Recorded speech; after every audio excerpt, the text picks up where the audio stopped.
আপনি কি কখনো ভেবে দেখেছেন যে খবরের কাগজ প্রতিদিন আমাদের দরজায় আসে তার জন্ম কোথায়, কেমন করে শুরু হয়েছিল এই সংবাদপত্রের যুগ?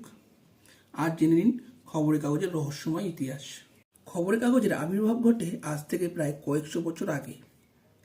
ইউরোপে প্রথম ছাপা সংবাদপত্র দেখা যায়, যা হলো জার্মানিতে 1609 সালে জোহান ক্যারোলসের উদ্যোগে।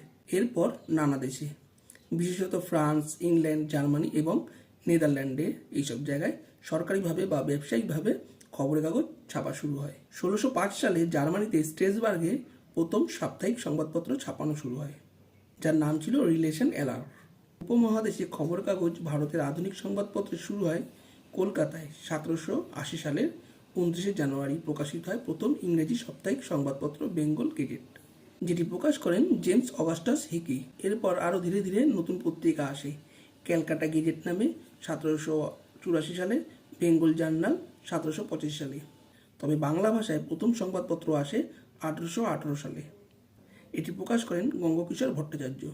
এই সময় সংবাদপত্র বিভিন্ন সামাজিক ও ধর্মীয় আন্দোলনের ভূমিকা নিতে শুরু করে, আর সাধারণ মানুষের কথা স্থান পায় কাগজে।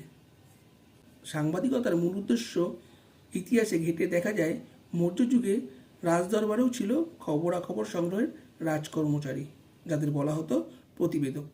আধুনিক যুগে সংবাদপত্র গণতন্ত্র সমাজের নানা দিক আর সামাজিক চিন্তার স্বাধীনতাকে বহন করে চলছে।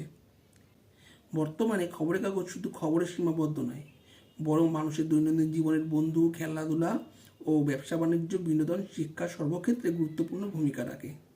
তথ্য পরিবেশনের ক্ষেত্রে খবরের কাগজ এখন এক অনন্য মাধ্যম, যদিও ডিজিটাল যুগে তার রূপ বদলেছে।